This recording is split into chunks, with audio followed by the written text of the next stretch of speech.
22h14 sur Europe 1, c'est l'invité d'Europe Nuit et vous recevez Pierre de Villeneuve, le journaliste Denis Boulard, co-auteur chez First de L'argent de la terreur, enquête sur les trafics qui financent le terrorisme. Bonsoir Denis Boulard. Bonsoir. Merci d'être avec nous dans Europe Nuit. Tout est une question d'argent, c'est une phrase que l'on entend souvent. Vous faites la comparaison d'ailleurs, les attentats de New York en 2001 ont nécessité $1,5 million. Les attentats de Paris en 2015 ont coûté moins de 30 000 euros. Nous voilà dans l'époque du terrorisme low cost. Est-ce que pour vous, l'action de Khalid Massoud hier à Londres s'inscrit dans le terrorisme low cost ? Très clairement, et malheureusement c'est une dérive entre guillemets qui ne va pas s'arrêter là. On l'a déjà constaté en France lors de des attentats qui nous ont frappés. Un attentat aujourd'hui, ça ne coûte plus rien, pardon de le dire, et c'est pas du tout irrespectueux à l'égard des victimes, évidemment. Et c'est pas pour donner des mauvaises idées à d'autres. Et c'est surtout pas pour donner de mauvaises idées à d'autres, on est bien d'accord.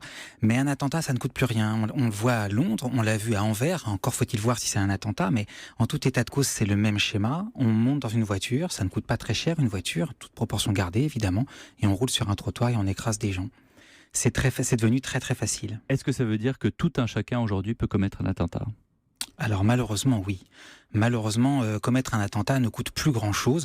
Je vais vous prendre un exemple très concret. Dans l'enquête que nous avons menée pendant 2 ans avec Fabien Piliou pour ce livre, nous avons pu acheter une Kalachnikov sur Internet. Ça coûte 1 500 euros. Comment est-ce que vous avez fait ? C'est très simple. Vous allez sur Internet, vous allez sur Tor, qui est ce qu'on appelle le dark web, et vous pouvez commander votre Kalachnikov sans aucune difficulté. Le pire, c'est qu'elle est très facile à livrer en fait, et ça les douaniers vous l'expliquent très clairement. Ils sont submergés de paquets. Ils ne peuvent pas tout contrôler. Il y a, pour comparaison, 120 000 paquets qui arrivent chaque nuit à Roissy.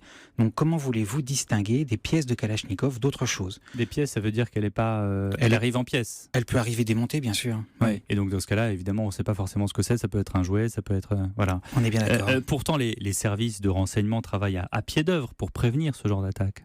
Alors non seulement ils travaillent à pied d'œuvre, mais ils n'ont jamais été aussi nombreux en France. On estime, évidemment, c'est un chiffre qui n'est pas officiel et qui n'a jamais été confirmé, qu'il y a près de 15 000 hommes aujourd'hui en France qui travaillent à la sécurité de nos concitoyens. Bien évidemment, ils ont déjà été efficaces. Ils ont empêché certains attentats de se commettre. Ils ne le cessent de l'expliquer d'ailleurs. En tout cas, les politiques ne cessent de l'expliquer. Reste que la menace, c'est évidemment partout. Pour une raison assez simple, là encore, c'est qu'en fait, on a une évolution. C'est-à-dire que le terrorisme djihadiste, vous aviez un grand chef qui donnait des ordres et l'ordre redescendait de façon pyramidale jusqu'à celui qui agissait. Aujourd'hui, on le constate encore à Londres d'ailleurs, la personne agit et a posteriori, l'attentat est revendiqué par une association terroriste, une organisation terroriste. Ça veut dire que l'association terroriste, entre guillemets, profite de cette attaque en disant « tiens, c'est nous qui ?» Bien sûr, nous n'avons absolument aucune preuve, en tout cas il est très compliqué de prouver que tous les attentats qui ont été revendiqués par Daesh ont été effectivement commis par des gens diligentés par Daesh.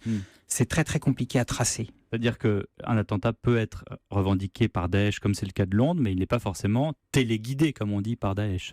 Clairement pas. Et par ailleurs, il y a un autre élément aussi qui est à prendre en considération, c'est que l'ouverture des frontières, sur laquelle on va parvenir, permet aujourd'hui évidemment le développement des trafics. Je vais citer un exemple qu'on explique dans le livre assez longuement, c'est l'émergence pour la santé de nous tous. On a mis en place en France le paquet neutre de cigarettes. Oui. Le paquet neutre est destiné à nous empêcher de fumer. Très bien. Jusque-là, je suis totalement convaincu par la démonstration, évidemment.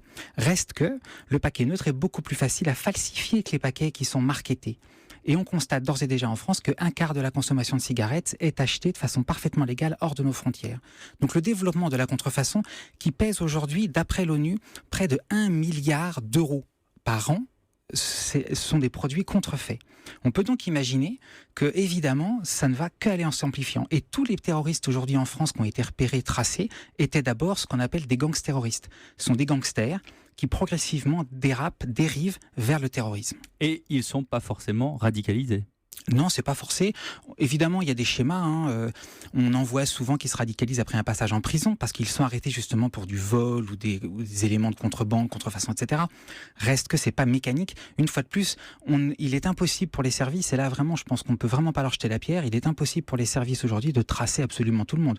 Ou alors on est dans une société exclusivement policière. Est-ce que vous avez travaillé sur le profil des assaillants ? Est-ce que vous vous êtes demandé qui étaient ces gens, qui étaient ces assaillants ? Là, par exemple, on apprend que Khalid Massoud était un homme de 52 ans qui vivait dans la banlieue de Birmingham, qui est connu pour justement avoir attiré des djihadistes, mais pas seulement. C'est-à-dire qu'il y avait des gens qui étaient connus pour des faits de droit commun, comme on dit. Alors nous, on n'a pas du tout travaillé sur cet élément-là. Nous, on a vraiment exclusivement travaillé sur les éléments économiques.